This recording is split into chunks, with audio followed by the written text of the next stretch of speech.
versul, da?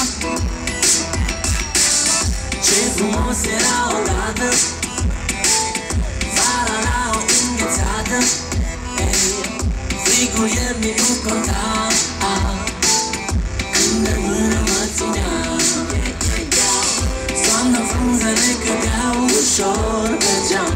Mă uitam cum ea venea la mine iar. Primăvara totul înflorea când ea în brațe mă strângea. Cu mâna în părul ei îi spuneam cât de frumoasă ești iubirea mea.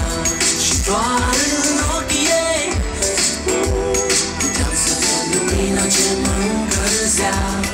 Nu mai vina ei, că nu mai suntem noi doi, nu mai suntem noi doi, noi doi, doi, doar din vina ei, că nu mai suntem noi doi, nu mai suntem noi doi, nu mai suntem noi doi, nu.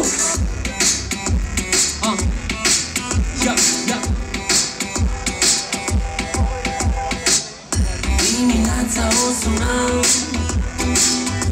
imediat ce mă trezeam, da, să-i spun că o iubesc, da. Și-abia aștept să ne vedem mai târziu.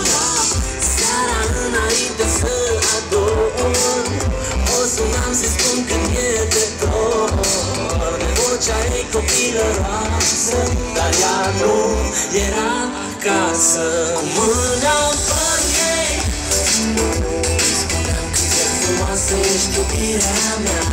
Și doar în ochii ei puteam să văd lumina ce mă încălzea. Nu mai vina ei, că nu mai suntem noi doi, nu mai suntem noi doi, noi doi, noi, doar din vina ei, că nu mai suntem noi doi, nu mai suntem noi doi, nu mai suntem noi doi, nu. Vă place Timișoara?